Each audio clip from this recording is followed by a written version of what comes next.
पुस्तक पूर्ण प्रश्न पूर्ण उत्तर से आज हम हमारा 9th चैप्टर स्टार्ट करने जा रहे हैं, which is probably the last chapter of this book. देखते हैं, भविष्य के विषय में निर्णय। मुझे आपका अत्यंत कृपापूर्ण पत्र लगभग 1 सप्ताह पूर्व प्राप्त हुआ।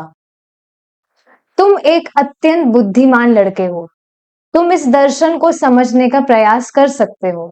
यह अत्यंत महत्वपूर्ण है।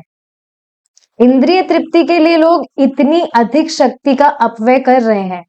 उन्हें इस तथ्य की जानकारी नहीं है कि अगले जन्म में क्या होने वाला है। एक अगला जीवन भी है, किंतु मूर्ख इस बात को नहीं जानते हैं। यह जीवन अगले जीवन के लिए तैयारी है। यह उन्हें ज्ञात नहीं है। ध्यान से सुनेंगे, पढ़ते ही समझ में आ रहा है सब कुछ। इस सरल ज्ञान के संबंध में आधुनिक शिक्षा तथा इसके विश्वविद्यालय पूर्ण रूपेण अंधकार में है। बार बार देखिए ये बात बताई ही जाती है और आप सभी बात जानते ही हैं कि कभी भी हमें स्कूल्स में या कॉलेजेस में जो भी हम पढ़ाई किए हैं, कभी भी हमें इस विषय में नॉलेज दिया ही नहीं गया है। इसका कारण ये भी है कि उनको भी नहीं पता है और आप देखेंगे पता होने के बाद भी नहीं बताते। मैं आप सभी को बता ही रही थी कि कॉलेज में कोई फैकल्टी रहे हैं, तो मेरे मन में आ रहा था कि मैं सबको बताऊं। टीचर्स की याद आ रही थी, सो कॉल्ड जो टीचर्स रहे कि इतने अच्छे टीचर थे, हमेशा भला करना चाहते थे अपने बच्चों का, अपने स्टूडेंट्स का, तो उनको बताना चाहिए ना, इतना अच्छा नॉलेज मिल रहा है। तो मैंने उन व्यक्ति से बात की जो सर रह चुके थे कॉलेज में। उनसे पता लगा कि वो पहले भक्ति में थे। He was already in Krishna consciousness. और सच में मैं तो बिल्कुल शॉक हो गई, क्योंकि उन्होंने बिल्कुल भनक भी नहीं लगने दी कि वो कभी इस्कॉन के भक्तों से मिले भी थे क्या। बिल्कुल जैसे एक साधारण भौतिकतावादी व्यक्ति का आचरण होता है, दिखने में देख लीजिए या व्यवहार में देख लीजिए, बिल्कुल वैसे ही सब कुछ था। पता नहीं वो छुपा रहे थे या कैसा क्या था। छुपाएगा तो कौन, क्यों व्यक्ति। तो बता रहे थे कि मैं जब कॉलेज ज्वाइन नहीं किया था पढ़ाई कराने के लिए, तो मैं 16 माला का जब भी करता था, सब कुछ मैं करता था।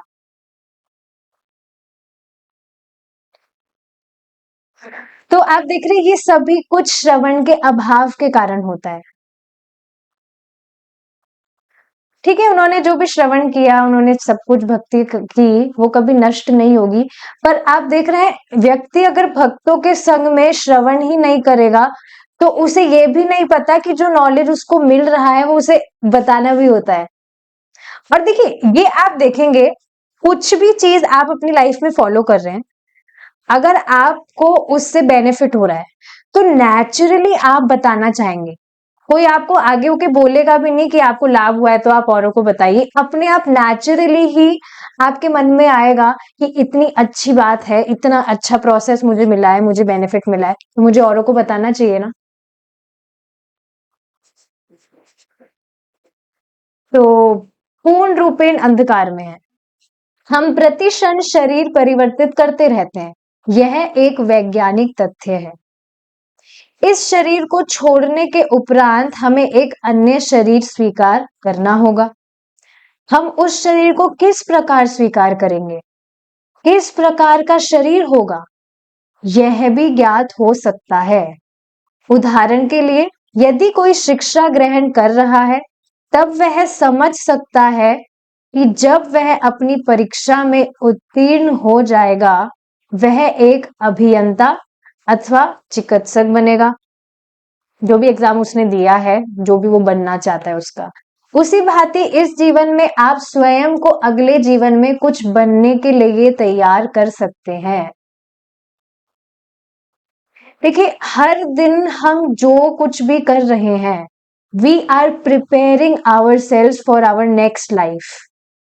जो भी व्यक्ति कुछ भी कर रहा है,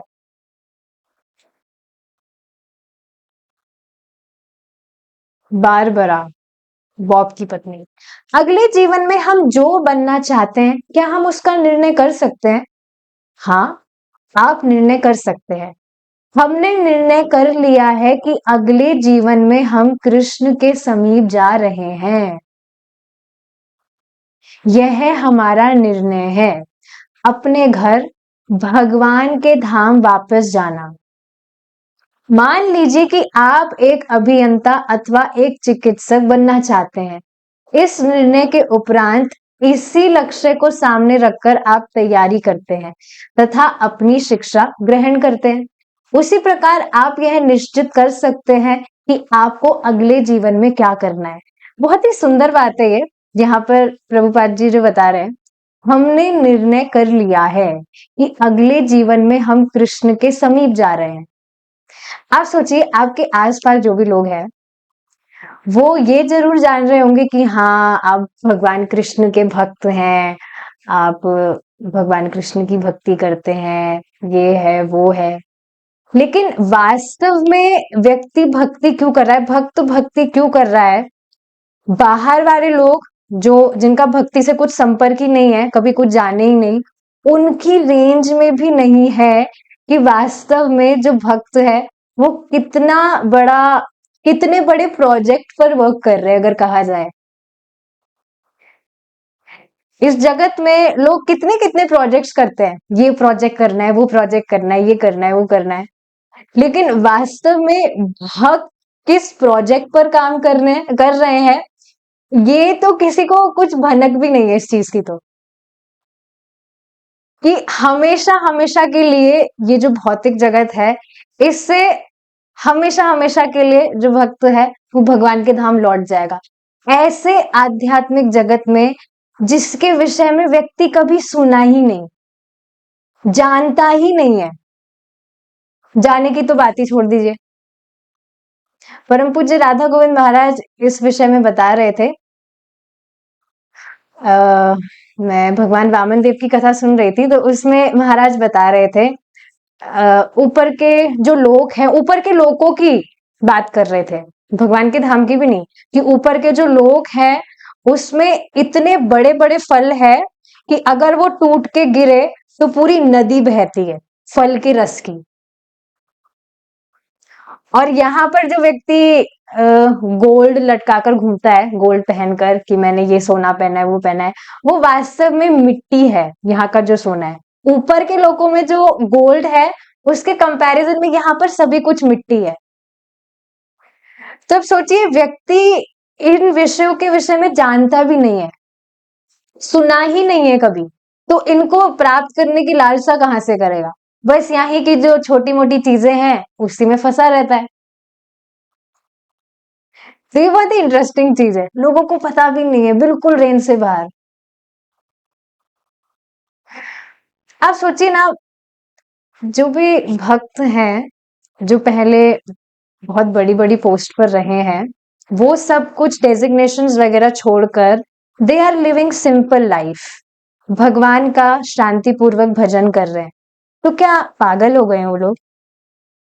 जिस तरह से सब कुछ, किसको ऐशो आराम नहीं चाहिए, किसको कंफर्ट्स नहीं चाहिए, लग्जरी किसको नहीं चाहिए, पर वो सब कुछ साइड में रखकर सादा जीवन जीकर भगवान की भक्ति कर रहा है। तो बिल्कुल स्पष्ट समझना चाहिए कि उन लग्जरियस लाइफ में भी वो सुख नहीं है जो भगवान की भक्ति में सुख है। उसमें तो सुख है ही नहीं, वो तो परेशानी का ही कारण है। ये तो भक्ति व्यक्ति जैसे जैसे करता है समझ में आता ही है।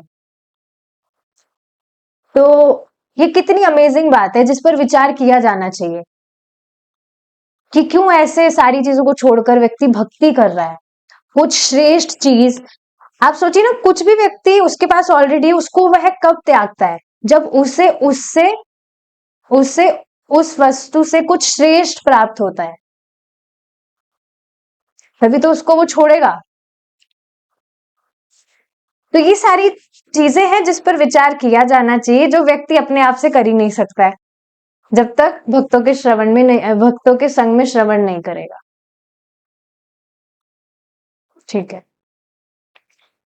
तो यही बात प्रभुपाद जी यहाँ बता रहे हैं कि मान लीजिए कि आप एक अभियंता अथवा एक चिकित्सक बनना चाहते हैं। इस निर्णय के उपरांत इसी लक्ष्य को सामने रखकर आप तैयारी करते हैं तथा अपनी शिक्षा ग्रहण करते हैं। उसी प्रकार आप यह निश्चित कर सकते हैं कि आपको अगले जीवन में क्या करना है। किंतु यदि आप निर्णय नहीं लेते हैं, तब भौतिक प्रकृति इस बात का निर्णय करेगी। क्या ऐसा हो सकता है कि अपने विगत जीवन में मैं कृष्ण भावना भावित थी? क्या ऐसा संभव है कि अपने विगत जीवन में मैं कृष्ण भक्त थी, तब अब पुनः लौट आई हूं? इससे कोई अंतर नहीं पड़ता है।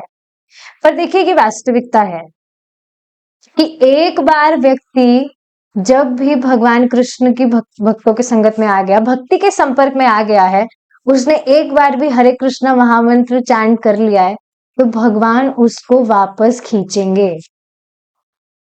Krishna will again pull him, that particular person. अब देखिए, ये इस बात से मैं बिल्कुल कन्विंस हूं, क्योंकि मैंने काफी सारे एग्जाम्पल्स देखे हैं ऐसे। जैसे कल मतलब जो डिस्कशन चल रहा था हमारा लास्ट चैप्टर में, जिसमें जो वो इंटरनेशनल ग्रुप है, वहां पर मैंने कुछ ट्राई किया था एक व्यक्ति को बताने का। आज मुझे पता लगा कि उन व्यक्ति ने 30 साल पहले कभी, जब मैंने आज टाइम मैंने पूछा था कि आप ट्रैवलिंग वगैरह करते हैं क्या, कभी आप उनके मतलब जिस भी कंट्री में वह रहते हैं वहां का मैंने इस्कॉन टेम्पल सर्च करके आई जस्ट सेंट हिम कि कभी टाइम निकाल के आप इधर जाइएगा। तब पता लगा, उन्होंने बताया कि हाँ, मैं कृष्णा टेम्पल में गया था, वहां का मैंने जो खाना है वो भी खाया था, बहुत अच्छा था। मैंने कहा कब गए थे? तो उन्होंने बताया 30 साल पहले। आज से 30 साल पहले मैं कभी गया था, तो मैंने वहां पर इस तरह से खाया था कुछ। सिर्फ उन्होंने वहां पर प्रसाद पाया था और कुछ भी नहीं किया था, और कुछ भी किया होगा।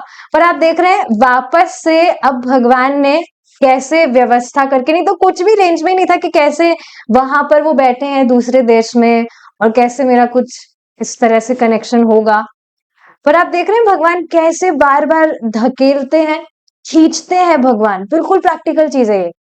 एक और माता जी है, वो बता रही थी कि उनका आज से मतलब बहुत साल पहले किन्हीं व्यक्ति से उनका संपर्क हुआ था, जिन्होंने उन्हें भगवान के विषय में बताया था, भगवान कृष्ण की भक्ति के विषय में ही, इस्कॉन के विषय में बताया था। तो उस टाइम पर वो कंफ्यूज थी, उन्होंने अच्छे से नहीं किया था कुछ भी। लेकिन अब वापस से she got connected with me. अब सुबह आती हैं, जब कर रही हैं, और जितना भी उनसे फॉलो हो रहा है कर पा रही हैं। तो ये बिल्कुल अमेजिंग चीज है कि एक बार कोई भी व्यक्ति भक्ति में आ गया तो भगवान उसे वापस लेकर आएंगे। मुझे बार बार में वो जो फोटो है, प्रभु जी ने अभी 2 दिन पहले दिखाया था सुबह जपा मीटिंग में, कि कैसे भगवान कृष्ण टांग पकड़ के खींच रहे हैं कि तूने हरे कृष्णा क्यों बोला, अब तूने बोल दिया ना, तूने सेवा मांग ली ना, अब तो मैं तेरे को अपने पास लेकर ही चलूंगा। Krishna is just amazing. तो हाँ, ये बात है, लेकिन प्रभुपाद जी क्या बता रहे, इससे कोई अंतर नहीं पड़ता है। पहले आपने जो भी किया वो तो है, किंतु आप अभी कृष्ण भक्त बन सकती हैं। हमारे कृष्ण भावनामृत आंदोलन का लाभ उठाइए। जब कोई पूर्ण रूपेण कृष्ण का भक्त होता है, तब वह लौटकर नहीं आता है, किंतु यदि किंचित कमी रह जाए, तब वापस आने की संभावना होती है। कुछ कमी रहने पर भी वह एक भले परिवार में लौटकर आता है। शुचिनाम श्रीमताम श्रीमताम गेहे योग भ्रष्टो भी जायते। असफल योगी किसी धनवान अथवा धार्मिक परिवार में जन्म लेता है। तो देखिए, इसी से रिलेटेड मतलब ये जो श्लोक है, ये भगवत गीता का 6th चैप्टर का श्लोक है, जिसमें भगवान कृष्ण बताते हैं कि जो भी व्यक्ति योग में भ्रष्ट हो गया, मतलब भक्ति से डिस्ट्रैक्ट हो गया वो एक बार, तो जो भी भक्ति उसने की है वह उसकी नष्ट नहीं होगी। जैसे उसका पतन भी हो गया, तो क्या होगा, वो नर्क नहीं, सॉरी, स्वर्ग में जाएगा, स्वर्ग लोग, वहां पर कुछ टाइम रहेगा, वहां पर थोड़ा भोग भोगेगा और फिर वापस से पृथ्वी पर पृथ्वी पर आएगा और भगवान की व्यवस्था से वापस से उसे मौका दिया जाएगा भक्ति करने का। तो प्रभु जी इस पर बहुत इंटरेस्टिंग बात बताते हैं कि अगर 1 महीने के लिए भी किसी व्यक्ति ने आश्रम ज्वाइन किया है तब भी उसका लाभ है। थोड़े समय के लिए भी भक्ति किया है और मान लीजिए डिस्ट्रैक्ट हो गया है तो वापस से उसे भगवान मौका देंगे। अगर इस जीवन में उसने देह त्याग भी दिया तो अगले जीवन में उसको वापस से मौका दिया जाएगा और अच्छी व्यवस्था में रखा जाएगा। किन्हीं भक्त के घर उनका मतलब जन्म हो जाएगा या ये सारी बातें। अब देखिए जब ये सारी बातें हम सुनते हैं तो ये सारी बातें सुनकर भक्त को कभी भी मतलब ये सारी बातें सुनेगा तो फिर उसे कभी भी भक्ति छोड़ने का विचार नहीं करना चाहिए, क्योंकि इससे समझ क्या आ रहा है कि भाई मैंने इतने से समय के लिए अगर भक्ति की है, उससे ही इतना लाभ मिल रहा है, स्वर्ग की प्राप्ति हो जा रही है, तो पूरे जीवन अगर भक्ति करेंगे तो फिर तो भगवान के धाम लौट ही जाएंगे ना, कभी भी हमें इस भौतिक जगत का मुंह देखना ही नहीं पड़ेगा। मुक्ति पाने के लिए भगवान का भजन नहीं करते हैं भक्त, पर ये एक साइड बेनिफिट तो है ना। मानिए किसी की बहुत सारी इच्छाएं हैं, कुछ भी है, तब भी अगर वो श्रवण करेगा, समझेगा कि इतने से टाइम के लिए भक्ति करके भी मुझे इतना लाभ मिल रहा है, तो मैं पूरा जीवन भक्ति करूंगा तो फिर तो चांदी चांदी है, भगवान के पास हमेशा के लिए लौट जाऊंगा। तो कुछ इच्छा भी अगर व्यक्ति रखता है उसको वो भी प्राप्त हो जाती है, इसलिए भक्ति करना चाहिए। इससे देखिए आप एक बात देख रहे हैं कि जो देखा ही जाता है, भौतिक इच्छाओं के कारण व्यक्ति अपना धर्म आचरण चेंज कर लेता है। भोग की इच्छाएं होती है, इस वजह से भक्ति के पथ से वो चला जाता है, भक्ति ड्रॉप करके चला जाता है। प्रभु जी बता रहे थे कि एक भक्त थे, भक्ति करी थी उन्होंने, लेकिन अब भक्ति से डिस्ट्रैक्ट हुए तो अब फिल्म इंडस्ट्री में वो 20 घंटे काम करने के लिए तैयार है, और सिर्फ 15-20 हजार के लिए, 15-20 हजार रुपए के लिए। सोचिए 20 घंटे।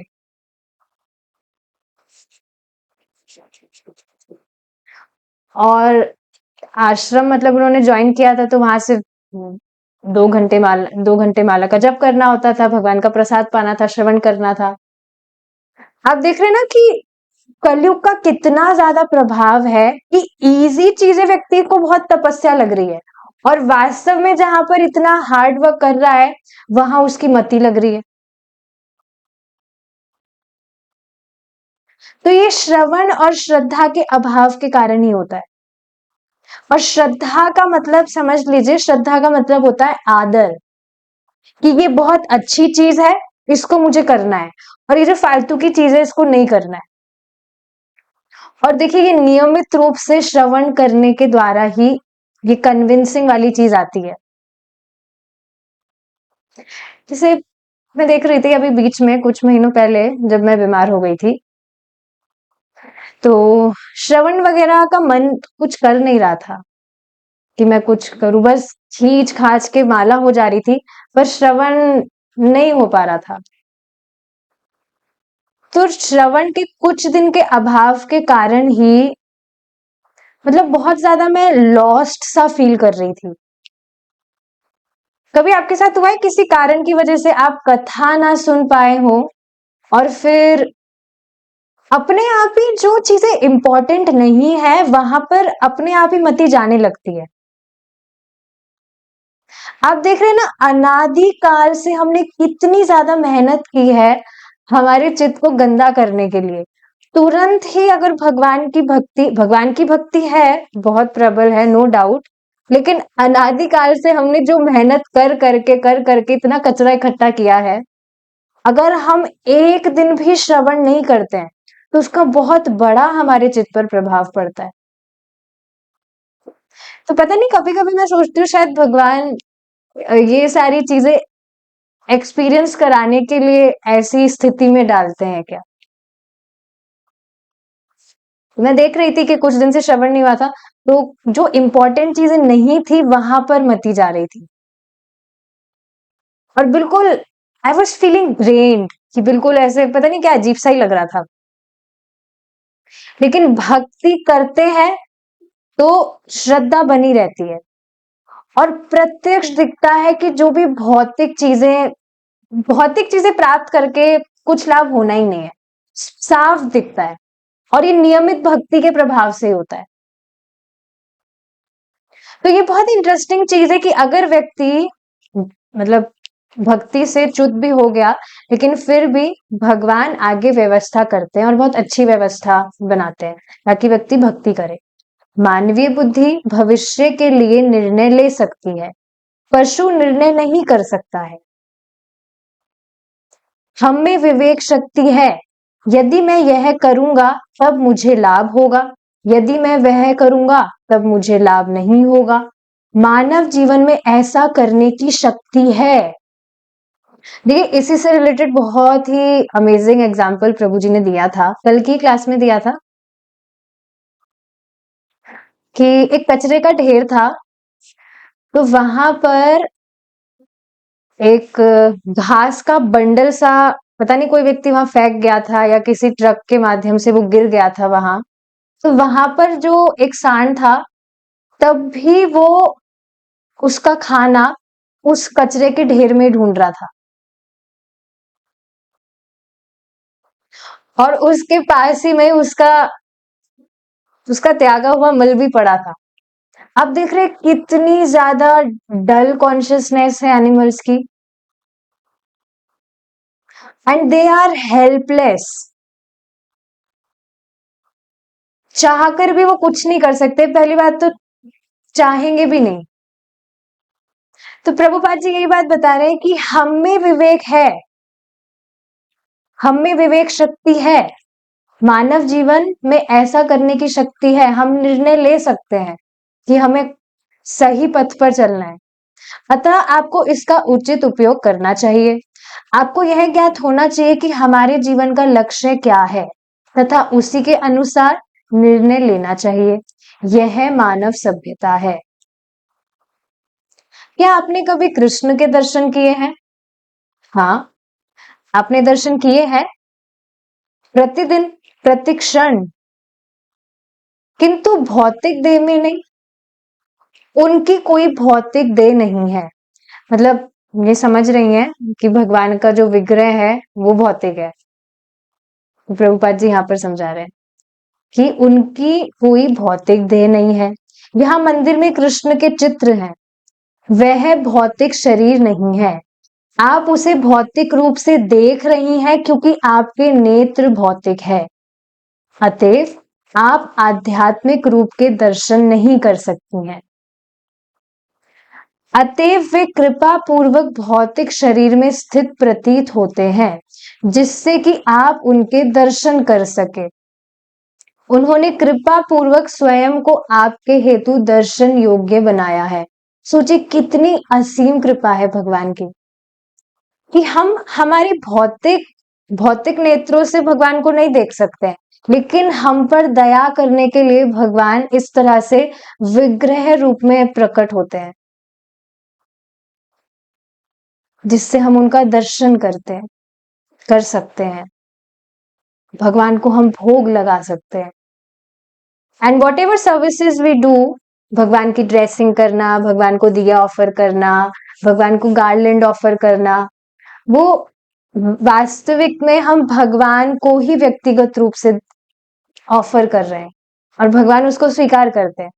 कितनी असीम कृपा है भगवान की। इसका अर्थ यह नहीं है कि उनका कोई भौतिक शरीर है। मान लीजिए कि अमेरिका के राष्ट्रपति कृपा करके आपके घर पधारते हैं, परंतु इसका यह अर्थ नहीं है कि आपकी स्थिति तथा उनकी स्थिति समान है। यह उनकी कृपा है। प्रेमवश वे आपके घर आ सकते हैं, किंतु इसका अर्थ यह नहीं है कि वे उसी स्तर पर है जिस पर आप हैं। उसी प्रकार हम अपने वर्तमान नयनों से कृष्ण के दर्शन नहीं कर सकते हैं। अतएव कृष्ण हमारे समक्ष एक चित्र के रूप में, पत्थर की मूर्ति के रूप में अथवा काष्ठ प्रतिमा के रूप में प्रकट होते हैं। कृष्ण इन चित्रों तथा काष्ठ आदि से भिन्न नहीं है, क्योंकि प्रत्येक वस्तु कृष्ण है। कितनी ज्यादा सुंदर बात है कि अगर आपके पास में विग्रह भी नहीं है, आप भगवान को अगर फोटो में भी खाना ऑफर करते हैं तो भगवान उसे भी स्वीकार कर लेते हैं। यहाँ तक कि फोन में भी अगर आप फोटो निकाल के भगवान को ऑफर कर रहे हैं तो भगवान उसमें भी स्वीकार कर लेते हैं। हमारी मृत्यु के पश्चात हमारी आत्मा का क्या होता है? आपको दूसरी देह प्राप्त होती है तत्काल। हाँ, जैसे आप अपना घर परिवर्तन करते हैं, आप पहले अपना नया घर निश्चित कर लेते हैं, तत्पश्चात आप इस घर को त्याग कर वहां जाते हैं।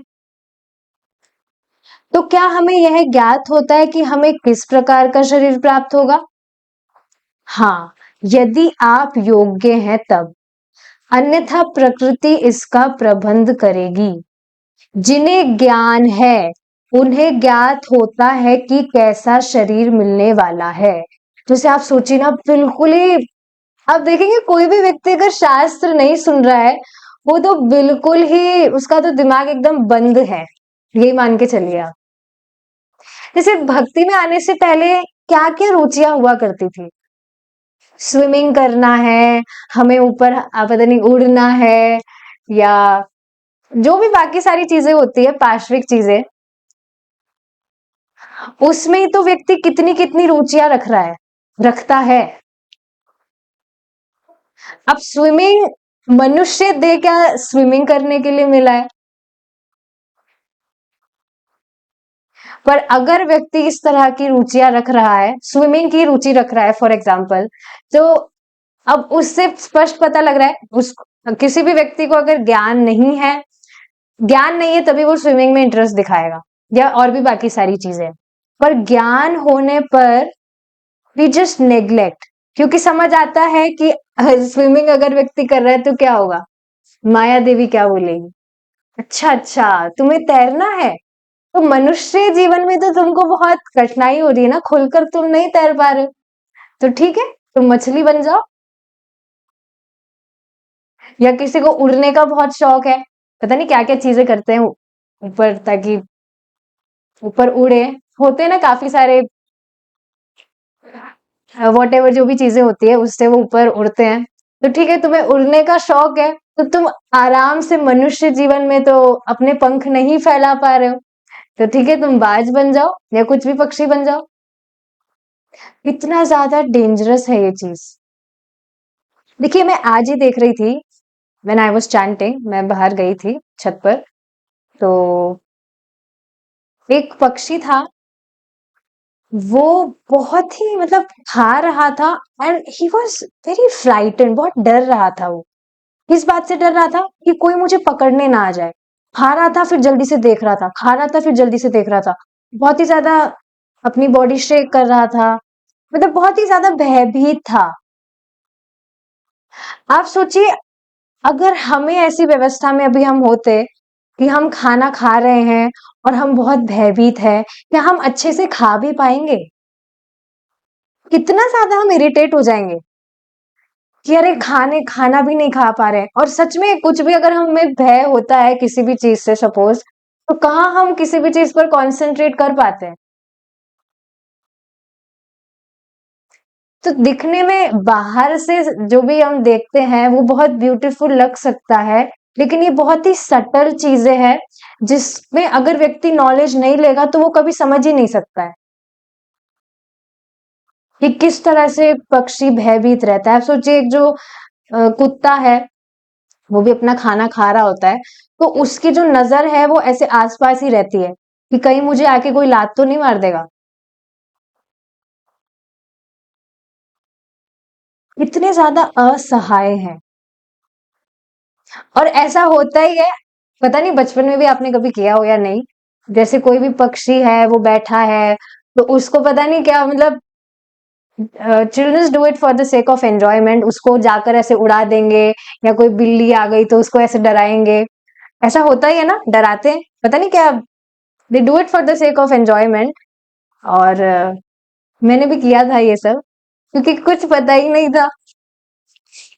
पर आप देखिए, ये वास्तव में बहुत अच्छी स्थिति तो नहीं है। तो जिन्हें ज्ञान है उन्हें ज्ञात होता है कि कैसा शरीर मिलने वाला है। अब हम श्रवण के माध्यम से ज्ञान ले रहे हैं that if we are serving Krishna, हम जो भी भक्ति कर रहे हैं, तो एक दिन हम भगवान भगवान के पास होंगे, भगवान हमारे साथ व्यक्तिगत रूप से होंगे। किंतु जिन्हें ज्ञान नहीं है उनके लिए प्रकृति प्रबंध करेगी। अब कोई अज्ञानवश ही, जो आजकल होता ही है, अज्ञानवश ही वो कुछ भी कर रहा है, तैर रहा है, मांस खा रहा है, या जो भी चीजें कर रहा है, तो अब उसको ज्ञान नहीं है, तो अब प्रकृति उसके लिए प्रबंध करेगी। ठीक है, तुमको मांस खाना है, तो अभी तो तुम्हें बहुत दिक्कत हो रही है, अच्छे से तुम जी भर के नहीं खा पा रहे हो, तो ठीक है, तुम लायन बन जाओ, या जो भी जो पशु होते हैं मांस वगैरह खाते हैं। तो प्रकृति उनके लिए प्रबंध करेगी। यदि आपको ज्ञात नहीं है तो इसका अर्थ है कि आपने अपने जीवन को तैयार नहीं किया है। तैयार नहीं किया का समझ रहे हैं कि हमने अच्छा जीवन तैयार नहीं किया। अच्छा जीवन मतलब जो एकमात्र जो एकमात्र लक्ष्य प्राप्त करने के लिए ये मनुष्य जीवन प्राप्त हुआ है, उसी की तैयारी हमने नहीं की। पूरा जीवन जो चीजें नहीं करनी थी बस वो करी है, और जिसके लिए मनुष्य देह मिला था बस वो ही नहीं करी है। तो ज्ञात नहीं है तो इसका अर्थ आपने जीवन को तैयार ही नहीं किया है भगवान के धाम जाने के लिए। अतः मृत्यु के समय आपकी मानसिकता बिना किसी योजना के एक अन्य शरीर का निर्माण करेगी, तथा प्रकृति उसकी आपूर्ति करेगी। अंत समय में व्यक्ति की जैसी भी स्मृति होती है, उसकी चेतना में जो भी चीजें होती है, जिसका भी उसको स्मरण होता है, वैसे देह का उसका अगले जीवन में निर्माण होता है। यदि कृष्ण का सब पर नियंत्रण है, तब कृष्ण एक अभक्त पर किस प्रकार नियंत्रण करते हैं? माया के द्वारा। जैसे देखिए, ये बात सब जानते ही हैं कि जब भी कोई भी व्यक्ति भगवान कृष्ण की भक्ति कर रहा है, तो भक्त के जीवन में जो भी चीजें होती है वो डायरेक्ट भगवान कृष्ण का अरेंजमेंट होता है। कृष्ण की इच्छा से ही सारी चीजें हो रही है। तो ठीक है, भक्तों का तो भगवान व्यक्तिगत रूप से ध्यान रखते हैं, पर अभक्तों को किस प्रकार नियंत्रण करते हैं? माया के द्वारा। जैसे सरकार प्रत्येक वस्तु पर नियंत्रण करती है, राजा के विभाग राज्य पर नियंत्रण करते हैं, तथा कृष्ण एक भक्त पर किस प्रकार नियंत्रण करते हैं? जैसे आप अपनी प्रेमिका पर नियंत्रण करते हैं। उदाहरणार्थ, यदि आपकी एक प्रिय संतान है, आप उसके लाभ के लिए उस पर नियंत्रण करते हैं। यदि वह अग्नि को स्पर्श करने जा रहा है, तब आप तत्काल उसे कहेंगे, नहीं नहीं प्रिय पुत्र, इसका स्पर्श मत करो। अतएव एक कृष्ण भावना में भक्त कभी भी पथभ्रष्ट नहीं होता है, क्योंकि कृष्ण सदा उसका मार्गदर्शन करते हैं। जबकि वे लोग जो कृष्ण भावना में नहीं है, माया के नियंत्रण में हैं। आपने देखा ही होगा कि माया आवश्यक कार्य करती है, तो कंट्रोल तो सभी है। क्या हमारे जन्म के समय हमारी मृत्यु का समय पूर्व निश्चित कर दिया जाता है? जब मैं जन्म लेता हूं, तब क्या मेरी एक निश्चित आयु निर्धारित होती है? इससे पहले कि हम आगे बढ़े, एक बार ये बात डिस्कस कर लेते हैं कि देखिए, यहां पर बताया जा रहा है कि व्यक्ति कंट्रोल्ड होता ही है। या तो वह डायरेक्ट भगवान कृष्ण से कंट्रोल्ड होगा, या फिर वह भगवान कृष्ण की माया शक्ति से कंट्रोल्ड होगा। तो बुद्धिमानी क्या है? भगवान कृष्ण से कंट्रोल हुआ जाए या माया से? कंट्रोल तो व्यक्ति होगा ही, इंडिपेंडेंट तो है ही नहीं, कंट्रोल तो वह होगा ही, पर अंतर बस ये है, अगर भगवान कृष्ण से वह कंट्रोल होना स्वीकार करता है तो भगवान बहुत प्रेम से रखते हैं। सभी भक्त इस चीज को अनुभव करते हैं, भगवान कृष्ण कितना प्रेम से रखते हैं। लेकिन अगर भगवान कृष्ण का कंट्रोल वह स्वीकार नहीं करके माया देवी की शरण लेता है तो फिर खाएगा जूते। माया देवी प्यार व्यार नहीं करती है, माया देवी पनिश करती है। क्यों क्यों नहीं जा रहा है कृष्ण की शरण में? ले खा जूता। तो देख लीजिए बुद्धिमानी क्या है। ठीक है, अब आगे देखते हैं। क्या हमारे जन्म के समय हमारी मृत्यु का समय पूर्व निश्चित कर दिया जाता है? जब मैं जन्म लेता हूं तब क्या मेरी एक निश्चित आयु निर्धारित होती है? हाँ, इसी पर देखिए बहुत ही अमेजिंग पॉइंट प्रभु प्रभु जी बता रहे थे, that we should remember our, क्या बन रहा था,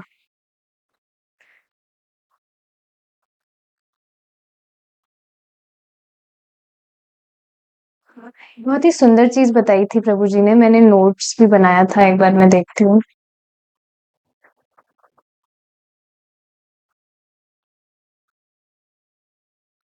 हाँ, आवर डेज आर नंबर्ड। कल की क्लास में तो बताया था, परसों की क्लास में बताया होगा, आवर डेज आर नंबर्ड। जैसे आप देखेंगे कोई स्थान है, या जेल का एग्जांपल ले लीजिए, तो वहां पर क्या होता है, ग्रेन्स आर नंबर्ड, सिर्फ गिनती की ही रोटी मिलेगी। तो ऐसे ही हम सभी को अवेयर होना चाहिए कि गिनती की सांसें मिली है, तो उन सांसों में व्यक्ति क्या कर रहा है उसको देखना चाहिए। इसलिए देखिए बुद्धिमान व्यक्ति वही होगा, मतलब एक जो बुद्धिमान व्यक्ति है वो ये देखेगा कि किसी ना किसी रूप में भगवान की भक्ति वह करे। और भक्ति का अर्थ मेन जो चीज है वो है भगवान के नामों का जप और भगवान की कथा का श्रवण। देखिए ये चीज पता होनी चाहिए, परम पूज्य राधा गोविंद महाराज बता रहे थे कि 98% लोग भगवान कृष्ण के सिर्फ श्रवण करने मात्र से भगवान के धाम की प्राप्ति कर ली है, श्रवण कर करके 98%। अब देखिए कितना प्रबल है। हम भगवान की कथा में बैठे हैं, अगर हमें कुछ समझ भी ना आ रहा हो, थोड़ी थोड़ी बातें भी समझ आ रही हो, फिर भी हमारा प्योरिफिकेशन हो रहा है, क्योंकि जैसे ही हम कथा में बैठे हैं तो भगवान हमारे हृदय में प्रवेश कर गए और भगवान सफाई कर रहे हैं अच्छे से।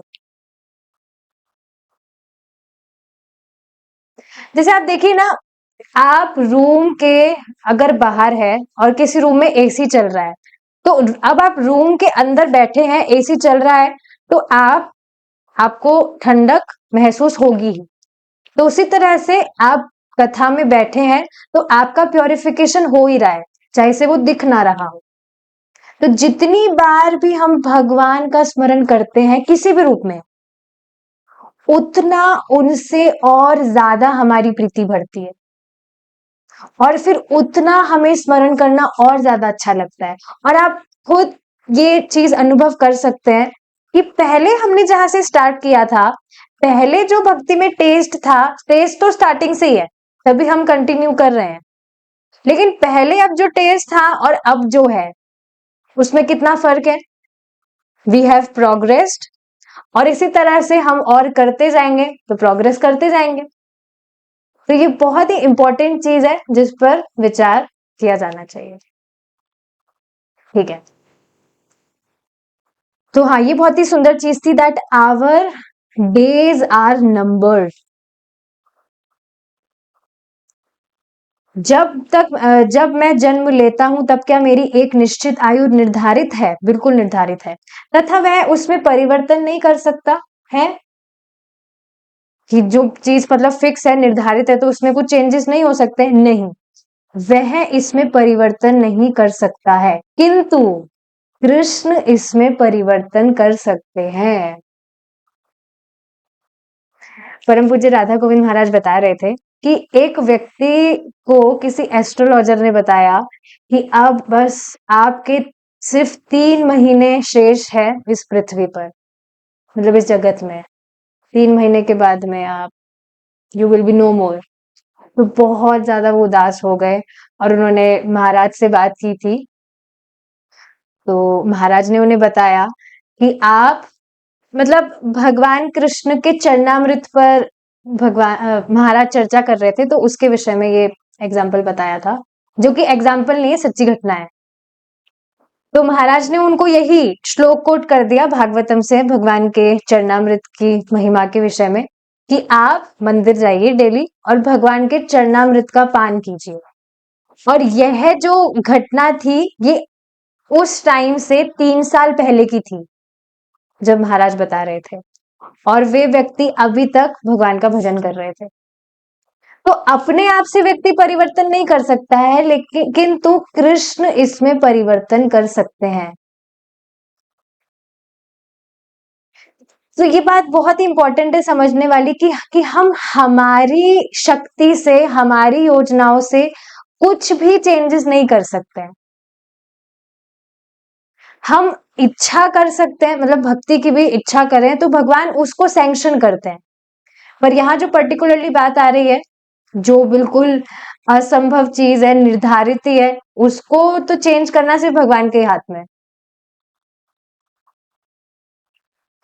तो देखिए, जो भी एस्ट्रोलॉजर्स भी बातें बताते हैं, उसमें जो भी आपका चार्ट है, उसमें भगवान की भक्ति आप कब से करेंगे वो सब उसमें मेंशन नहीं होता है। भगवान की भक्ति भगवान की कृपा से प्राप्त होती है, भगवान की भक्तों की कृपा से प्राप्त होती है, जो कभी भी हो सकती है, ये चीजें फिक्स नहीं है। और एक बार व्यक्ति भक्ति में आ गया तो बस सब कुछ भगवान के प्लान के हिसाब से होता है। एक माता जी कल ही पूछ रही थी, उनको पता नहीं कोई व्यक्ति मिले थे 2-3, तो उन्होंने कुछ बताया उनको, कोई दूसरे संप्रदाय का, जो कुछ और ही है, भगवान से रिलेटेड नहीं है। तो उन्होंने उनके कानों में कुछ पता नहीं कोई मंत्र बोला और उन्होंने कहा आपकी अब दीक्षा हो गई। उन माता जी को तो कुछ पता भी नहीं था कि मुझे दीक्षा भी लेना है, ये भी करना है, वो भी करना है। पर आप देखिए लोग कैसे भ्रमित करते हैं। तो उनको डर लग रहा था कि मेरी तो दीक्षा हो गई है, लेकिन अब मैं गुरु चेंज करूंगी तो ये कुछ नेगेटिव इम्पैक्ट तो नहीं आएगा मेरी लाइफ में, ये वो, मतलब मैंने भगवान की भक्ति की है, नामों का जप किया है, तो कृष्णा कॉन्शियसनेस होने के बाद में जो पॉजिटिविटी, जो भी बेनिफिट मैं अनुभव कर रही हूँ, वो पहले चीजों से मैंने अनुभव नहीं की। मैं ये भी जान रही हूँ भगवान कृष्ण सुप्रीम है, पर अगर मैंने गुरु चेंज किए तो क्या कुछ नेगेटिव इम्पैक्ट पड़ेगा मेरी लाइफ में? तो मैं उनको यही बात बता रही थी कि भगवान कृष्ण सुप्रीम है, सिर्फ ये सुनना पर्याप्त नहीं है। सुन तो लिए हम सुप्रीम है, पर सुप्रीम का अर्थ क्या है ये तो नहीं समझे ना, तभी तो अभी तक भय है मन में। सुप्रीम का क्या अर्थ है? जिनके परे और कोई नहीं है, जो सबसे ज्यादा शक्तिशाली है, सबसे ज्यादा पोटेंट है, जिसमें सर्व सामर्थ्य है जिन व्यक्ति में। तो आप सोचिए कोई ऐसे व्यक्ति जो सब कुछ, सबके कंट्रोलर है, इज कंट्रोलिंग होल यूनिवर्स। अब कोई व्यक्ति ऐसे व्यक्ति की अगर शरण ले रहा है तो फिर किस बात का भय है? इतने बड़े व्यक्ति हैं जिनके नीचे सब आते हैं, तो जिनके नीचे सब आते हैं तो उनके नीचे वाले जो लोग हैं वो कैसे डिस्टर्ब कर सकते हैं? जैसे सोचिए प्रेसिडेंट है, प्रेसिडेंट के नीचे जो भी लोग आते हैं, उनके सेक्रेटरी वगैरह, पहले व्यक्ति उनकी जॉब कर रहा था मानिए, लेकिन अब वो प्रेसिडेंट की जॉब करने लग गया और वो डर रहा है कि वो जो आपकी सेक्रेटरी है, मतलब उनसे नहीं डायरेक्टली वो पूछ रहा है, पर ऐसे उसको डर लग रहा है कि सेक्रेटरी की अगर मैंने जॉब छोड़ दी तो कुछ नेगेटिव इम्पैक्ट तो नहीं आ जाएगा। अरे भाई प्रेसिडेंट ऊपर है, उनकी शेल्टर में हो, तो वो तो उनके नीचे है ना, वो कैसे डिस्टर्ब कर सकते हैं? उनकी हिम्मत है डिस्टर्ब करेंगे वो? तो आप देख रहे हैं, सुन तो लेते हैं कि हाँ Krishna is supreme personality of God है, बट सुप्रीम का अर्थ कहाँ समझ पा रहे हैं, तभी तो ये भय सता रहा है। तो बार बार श्रवण करने से ही ये चीजें दिमाग में फिक्स होती है। ठीक है, आगे का ये जो टॉपिक है ये थोड़ा नेक्स्ट है, मतलब अलग टॉपिक है, जिसको हम अगर भगवान ने चाहा तो हमारी नेक्स्ट क्लास में डिस्कस करेंगे। We will stop here now. Hare Krishna. जय श्रीला प्रभुपाद।